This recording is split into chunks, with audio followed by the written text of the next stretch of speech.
आपका स्वागत है। आज हम बात करेंगे संगम काल या संगम युग। तो संगम काल को महापाषाण काल के नाम से भी जाना जाता है। दक्षिण भारत में पाषाण काल के बाद महापाषाण काल की शुरुआत होती है। इसका सन लगभग 1000 ईसा पूर्व के आसपास माना जाता है। महापाषाण कालीन संस्कृति के लोग पहाड़ी ढलानों पर रहते थे और ढलानों पर ही थोड़ी बहुत खेती किया करते थे।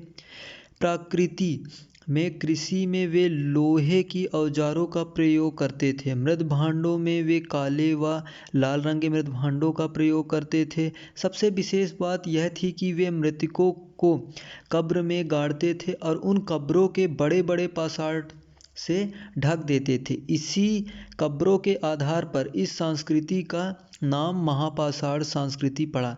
धीरे धीरे इन लोगों का संबंध उत्तर भारतीय संस्कृति के लोगों से हुआ। उत्तर भारतीय उन्नति संस्कृति के प्रभाव से नई नई उन्नति तकनीकों से परिचित हुए और पहाड़ी ढलानों से उतरकर मैदानी इलाकों में बसने लगे। इस तरह उत्तरी भारत से निरंतर बढ़ते हुए संपर्क से महापाषाणी लोग के जीवन में उल्लेखनीय भौतिक परिवर्तन हुए। कृषि तकनीक में भी काफ़ी विकास हुआ। अधिरोपण तकनीक से व्यापक पैमाने में धान की खेती संभव हुई। धीरे धीरे यहाँ की संपूर्ण जनजीवन पर इनका जबरदस्त प्रभाव पड़ा। दक्षिण भारत के कई शक्तिशाली राज्यों का उदय का मार्ग प्रशस्त हुआ। प्रारंभ में राज्य व्यवस्था एक प्रकार की कबीलाई मुखिया तंत्र का था, जो 3 तरह का था: किलार छोटे मुखिया, वेलिर बड़े मुखिया और वेतर सबसे बड़े मुखिया।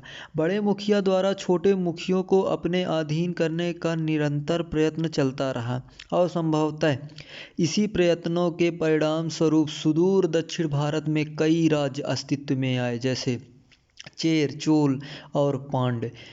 ऐसा माना जाता है कि संभवतः ईसवी पूर्व प्रथम शताब्दी में ये तीनों राज्य अस्तित्व में आ चुके थे, क्योंकि खारवेल और अपने हाथी गुफा अभिलेख में 500 ईसा पूर्व में तमिल देश के इस तीनों राज्यों का संघ को पराजित करने की बात करता है।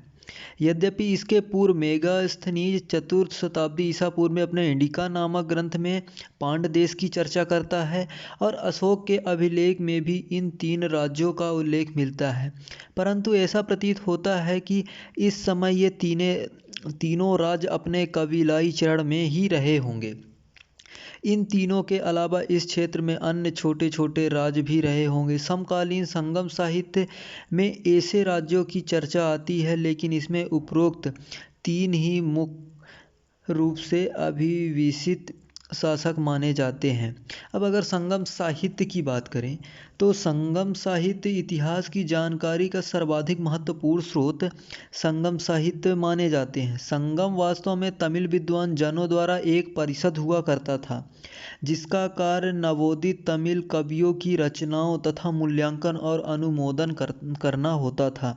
इस संगम नामक परिषद के द्वारा अनुमोदित तमिल साहित्य ही संगम साहित्य के नाम से पुकारा जाता था। इस संगम साहित्य से दक्षिण भारत के जिन युग में इतिहास की जानकारी मिलती है उसे संगम काल कहा जाता है। अब अगर हम संगम काल के साहित्य की तिथि की बात करें तो संगम साहित्य की तिथि एक विवाद का विषय माना जाता है। परंपरावादी इतिहासकारों की राय में इन ग्रंथों की रचना लगभग 500 ईसा पूर्व से 500 ईस्वी के कभी बीच ही हुई होगी। परंतु इन साहित्यों के सूक्ष्म अध्ययन से यह स्पष्ट होता है कि कवियों के 4 से 5 पीढ़ी के द्वारा रचित ग्रंथ हैं। अतः ऐसा माना जाता है कि यह जो संगम साहित्य की जो रचनाएं हैं वह प्रथम शताब्दी से लेकर 3री शताब्दी ईस्वी के बीच लिखी गई होगी। अगर इसका हम पूरा तात्विक साक्ष्य के बारे में बात करें तो मुख्य रूप से पुरातात्विक साक्ष्य की अगर बात करें तो पहला अशोक के अभिलेख 3री शताब्दी ईसा पूर्व, अशोक के दूसरे व 13वें बृहद शिलालेख से कुल 5 राज्यों के बारे में जानकारी मिलती है, जो केरल पुत्र, सतीपुत्र, चोल, पांड्य व ताम्रवर्णी। इसमें केरल की पहचान चेर से तथा ताम्रपर्णी की पहचान श्रीलंका से स्थापित की गई है, जबकि सती पुत्र की पहचान अभी संदिग्ध है। दूसरा अगर पुरातात्विक साक्ष्य देखें तो ये है खारवेल का हाथी गुफा अभिलेख, जो लगभग 50 ईसा पूर्व इसका समय रहा है। खारवेल के इस अभिलेख में त्रमिर देश संघात्मक की बात की गई है। इस त्रामिक देश में जो 3 राज्य थे वे चेर, चोल एवं पांड्य वंश थे।